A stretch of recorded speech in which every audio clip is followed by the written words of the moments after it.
Hello, my dear friends, and welcome again on Politics Tube channel. This is Yunus speaking, and we're gonna discuss the current situation in Ukraine. If you are new to this channel, please make sure to like and subscribe. I would be so thankful for your support. And there is many interesting updates waiting for us, so let's get started. So the most important update, as I think, is the document showing a total mobilization in Kiev and also in Kovsk region. This document has been signed since the 19th of June, ordering a total mobilization in both regions.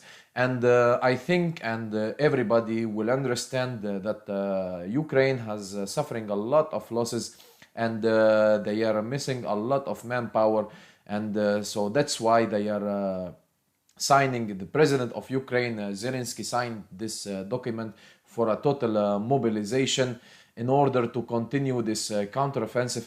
And for me, it looks like it's not counteroffensive anymore. It is like a front battlefield, because as we saw last year, the counteroffensive, like during 3 or 4 days, Ukraine has managed a fantastic success on the Kharkiv area. But now this, what is called counteroffensive, is taking now a long time, and it's been more than 17 days, and Ukraine has managed to control, let's say, a couple of, I don't know, let's say 7 villages. And those 7 settlements that has been, let's say, controlled by Ukraine, still always changing hands between the Russian army and the Ukrainian army. So now the Ukraine has suffered a lot of losses, and that's why they are announcing this total mobilization. And the next updates is coming from let's say Nikopol, or somewhere next to the area of the Zaporizhzhia nuclear plant here. Raiba has showed a very important, let's say, picture, or let's say like a graph showing the situation in the Kakhovka reservoir. We can see the light blue is shown. That one is mean that there is still some good level of water, but the dark blue, it means that maybe the water has been dry out, and maybe even somebody can cross by walking into the reservoir. Also, it's very important in the picture that in the recent years, when the Soviet Union, before building this Novokakhovka dam, there were some kind of, I will show here on the map, that there were before a long time ago, there is some kind of a way connecting the city of Nikopol and the city of Kamienka.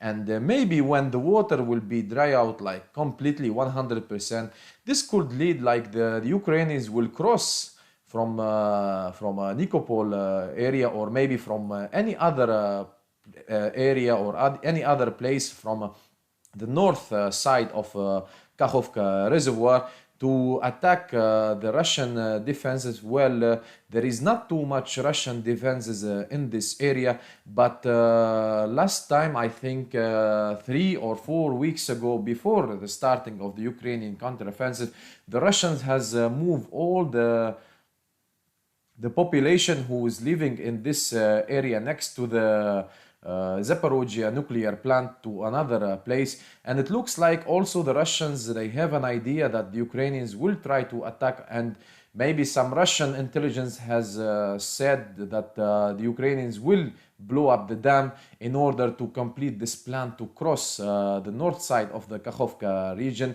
or the north side of the Kakhovka reservoir, to take control of the Zaporizhzhia nuclear plant, and moving forward later to the Crimea. But in the same time, if the Ukrainian can cross, also the Russian also can cross later, and maybe also the Russians, they have plans to cross this area and to continue attacking and taking control or the whole for the whole north area. And really, it is very interesting that even though now the Ukrainians are suffering a lot of losses in this this current counter-offensive, and maybe really when there is less manpower from the Ukrainian side, the Russians, they can take an advantage from here and continue advancing through multiple sides. Maybe the Russians they will continue to advance afterward from here, and also when the water dry up from the Kakhovka reservoir,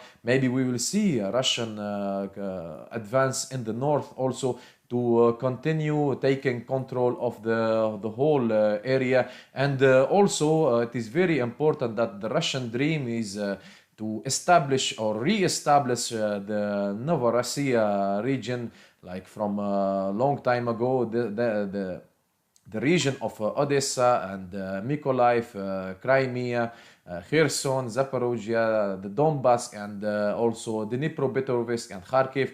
All of those regions were representing the Novorossiya region, and maybe that the Russians' real object from and really the real goal from the Russian war in Ukraine is to establish the Novorossiya region. So yes, guys, that was a very short video. I think I have spoke about very important updates from the Russo-Ukrainian war. So again, please make sure to like and subscribe. I would be so thankful for your support, and I wish for everybody a very good, fantastic day. Bye-bye.